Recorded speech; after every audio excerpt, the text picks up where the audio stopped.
everybody, it's nice to see you all again. I happen to be with one of our favorite people today. You may remember him from our first episode, and you may remember him from America's Got Talent Season 15. You won that, didn't you? Yeah. Ladies and gentlemen, Brandon Leak. Hello, everybody. Welcome to Team Harmony's Hate. What are you going to do? Thank you, Ellie and Brandon. How come you get to play with Brandon and we don't? Anyways, I'm Julia. And I'm Angel. Welcome back to part 2 of the status of women here on Team Harmony's Hate. What are you going to do? Please sure to stay tuned in to this entire episode. You're not going to want to miss what these phenomenal young people are bringing. For part 2, we'll be looking at stories from Jordan, Egypt, Pakistan, and Colorado here in the US. But first, let's head over to Jordan, where Rania highlights a campaign that tackles hate against women. It's bringing life-saving awareness to children on the horrors of honor killings.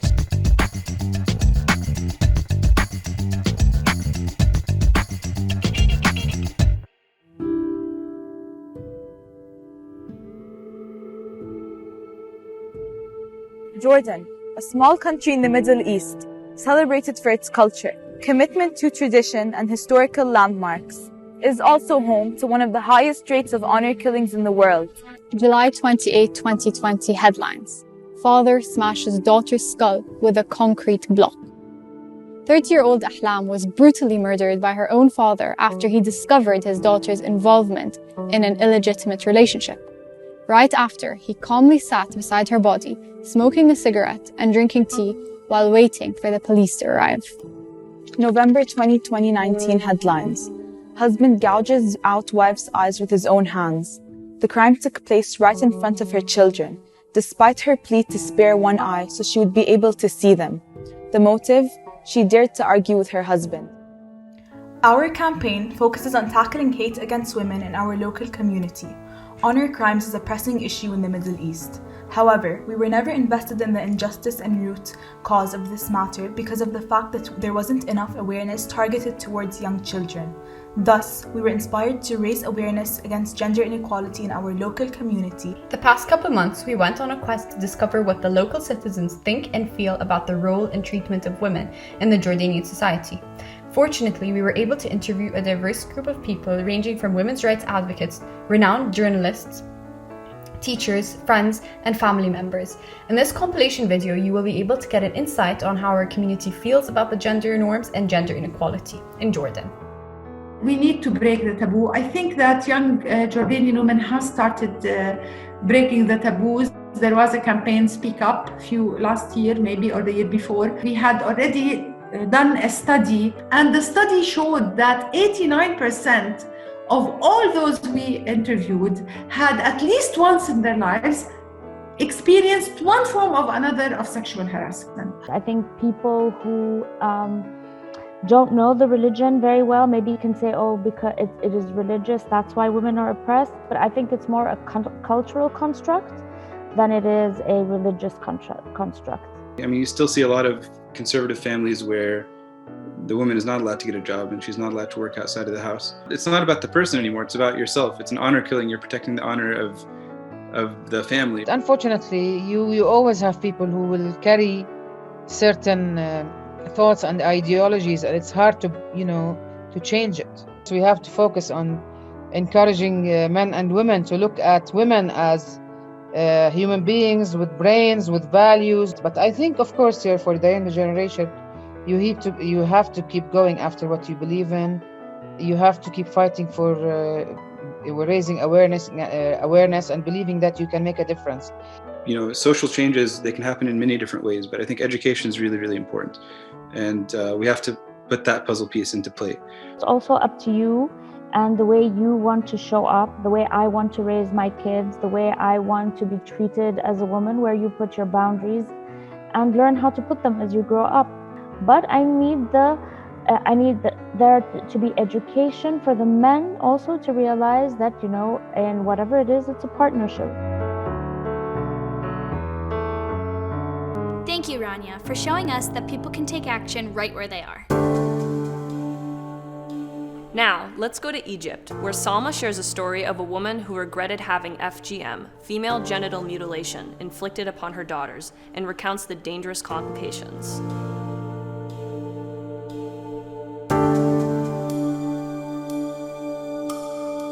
Hey everyone, this is Salma Abdurrahman, Team Harmony's reporter from Cairo, Egypt. And today we're gonna talk about one of the most serious problems facing girls from all over the world, which is FGM, or female genital mutilation. According to the World Health Organization, FGM is a partial or total removal of female genitalia without a medical necessity. Today, 200 million girls and women from all over the world have experienced FGM, and 3 million girls every year are becoming FGM victims. Reasons why people are doing so are variable. Some people are doing so because it's a social convention and people fear rejection. Some people are doing so because they think it has a religious support, although no religious script has prescribed such an action. Reasons are variable, but at the end, FGM has no benefit, only harm. While I was searching about FGM status in Egypt, I found a story of a woman. She has 2 daughters, and as a social convention, she decided to perform FGM for her older daughter. The girl performed FGM and she had very dangerous complications. She suffered from excessive bleeding and finally she died. The woman regretted what she has done and she decided to tell everyone that FGM has a real medical dangers and it can really lead to death. She decided not to perform FGM for her younger daughter. Life goes on, and when her daughter got married, and when her husband knew that she hasn't performed FGM, the daughter got divorced.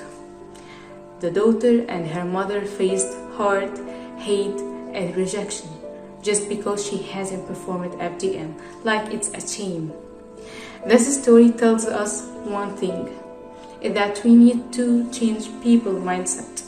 We need to take an action and fight more against FGM. Good news today is that there are people already doing so. IFMC Egypt, or the International Federation of Medical Students. They are a group of young people. They are making awareness campaign. They go to countrysides where FGM is overspread. They go with religious scientists and religious leaders trying to convince people to stop FGM. Their last campaign was in the metro station named the White Coat Against FGM. They also have very amazing projects supporting FGM victims and telling their partners how they can deal with them. Yes, FGM exists, but at the same time, there is a strong interference from young people trying to eradicate this violence. Thank you for watching. Good work, Salma. Now we want you to meet our guest, Frida Array.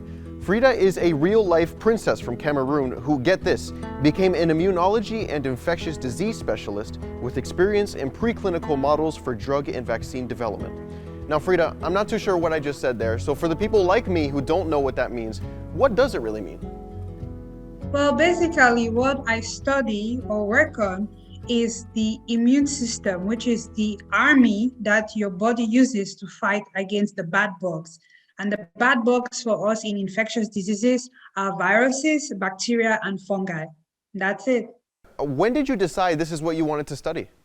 Actually, when I was 9 years old was when I decided that I wanted to do something in the medical field and the sciences, age 9. And how is your upbringing when you were a kid, your childhood? Where did that lead you? How did this bring you to science? Well, first of all, it's my mom. My mom was into the sciences. She studied mathematics when she was in the University of Yaoundé in Cameroon. And she really encouraged me in the passion for sciences. So basically, a lot of my toys were microscopes, chem sets, geology sets. My dad got me an anatomy jaw where you could open up and put in and out all the organs. And that's basically how my upbringing to encourage a girl into the science field pushed me to where I am today. So has there been anything that's kept you from pursuing your goal in science?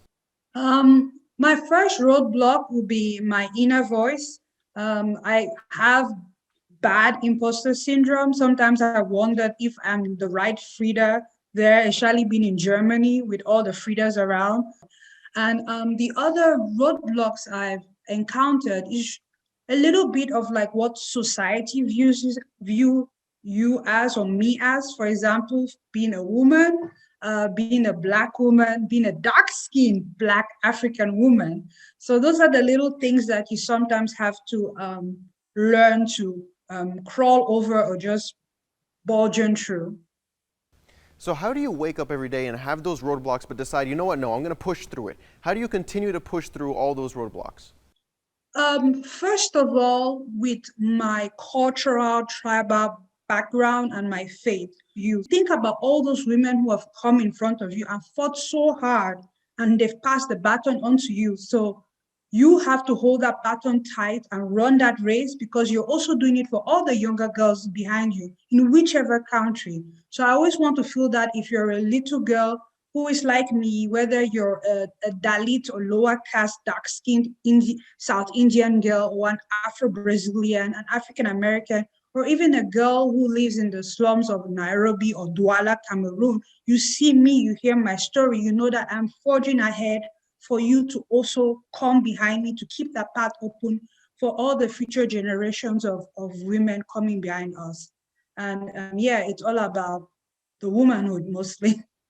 So what would you tell that young woman that's looking up at you and maybe wants to get into science but isn't so sure that they can survive in a male-dominated field? I will tell her that first of all, listen to your instincts. You know why you want to go into science. And you are so unique.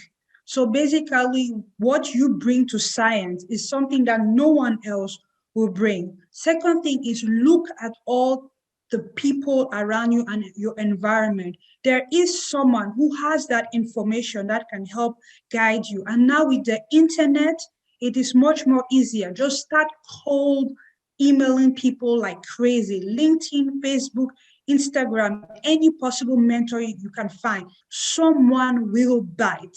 You just have to believe that someone will bite and help show you the way.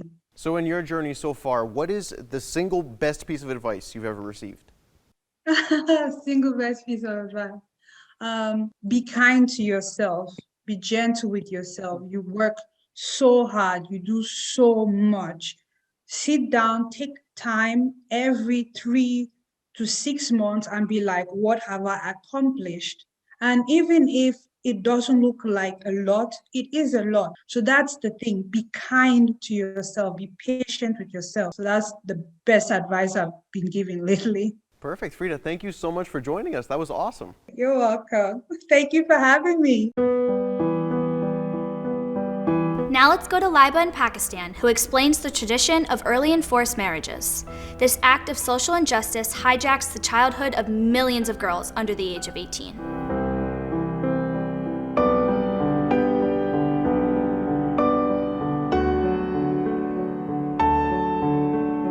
Marriage is a two-way contract and the decision must include commitment from both people getting married.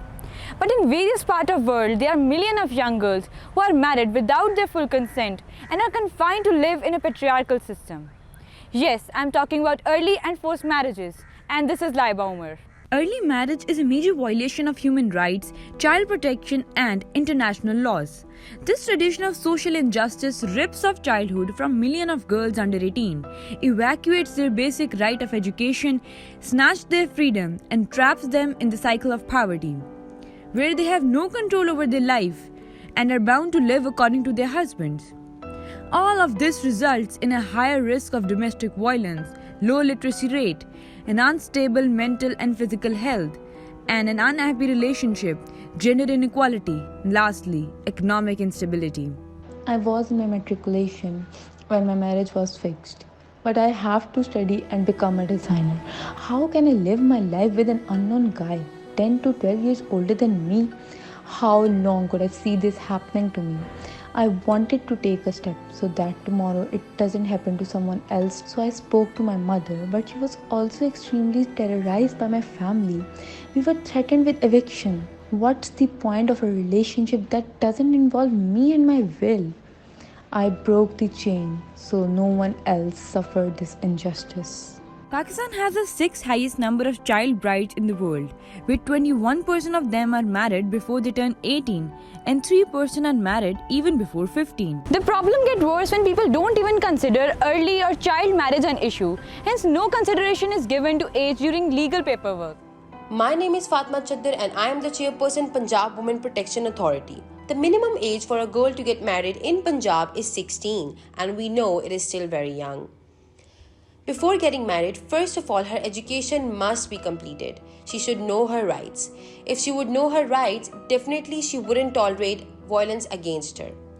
She will be independent and can earn her living.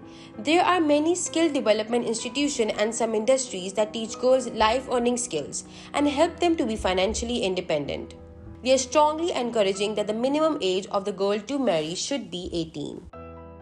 It is estimated that the end of child marriage in Pakistan can lead to a $6,229 million raise in earning and productivity.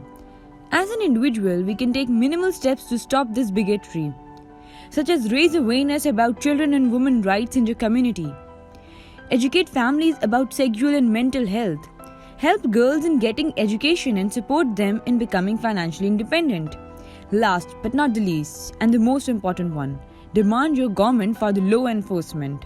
It's not the time to stay silent anymore against hate and social injustice. Recognize your privilege and use it to stand for the oppressed, because together we can make it a better place for everyone.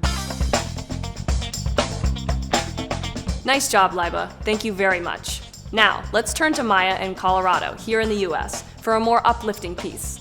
She explains that although we have female engineers to thank for many inventions, women pursuing science, technology, engineering, and math fields still face a lot of discrimination.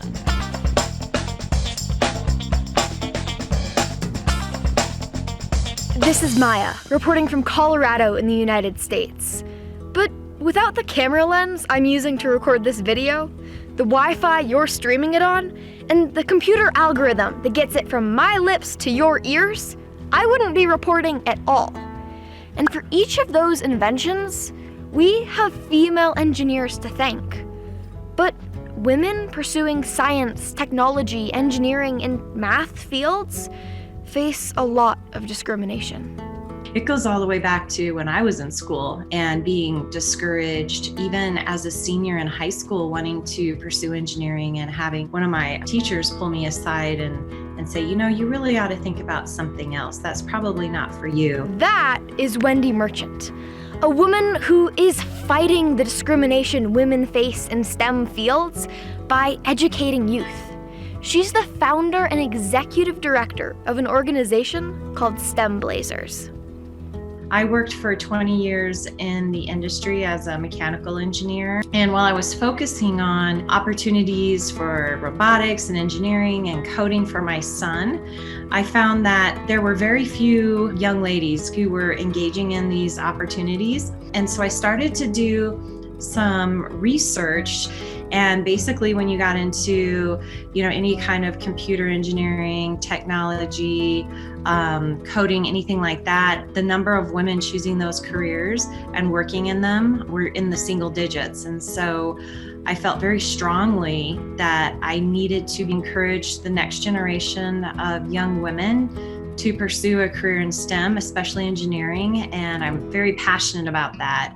If I can do it, I know there's so many amazing, talented girls out there who are absolutely capable of doing it. By providing hands-on learning opportunities, STEM Blazers is making STEM fields more accessible to women, and their work is changing lives. This young lady who was a senior, and then when I reached back out to her a year later, she said, because I was able to see and hear from somebody who you wouldn't think could make their way in the tech industry and Silicon Valley. And we had a very young speaker. After she shared her message, this high school student decided that she will be graduating with a computer science degree and working in cybersecurity. She had the experience. She became passionate. She's like, you know what? I can do this too. And that's what we want to do. We want to inspire girls to really pursue what it is that they really are excited about, even when the world tells you that, hey, that's not a traditional career for a girl, or you're not going to do very well at it. We help change that course of direction for her. At the end of the day, STEM Blazers is proving sexist stereotypes wrong by empowering youth. You can do anything that you want to do. It's not a brain function issue. It's not that we don't have the same ability to solve problems than males do. It's building your confidence and surrounding yourself with people who want to lift you up, and realize that you don't have to change who you are if you want to be a software engineer or a mechanical engineer. Be true to yourself. Your voice is missing, and STEM industries need women. We need that unique perspective. Thanks, Maya, for ending our show on a positive note. Incredible work. Empowered women, empower women. Empowered women, empower women. Empowered women, empower women. Uponomocnienie żeńskie, uponomocnienie żeńskie. Las mujeres empoderadas empoderan a otras mujeres. Empowered women, empower women. Empowered women, empower women. Empowered women, empower women. Empowered women, empower women. Empowered women, empower women. Remember, if you've missed any of our previous episodes, you can check them out at teamharmonyfoundation.org. Well, folks, that's all for Season 1 of Team Harmony's Hate, What Are You Going to Do? We've had so much fun making the show, but hope you've had a better time watching it. There's a lot of stuff coming up in the future, so please continue to check out our website, and we'll see you soon.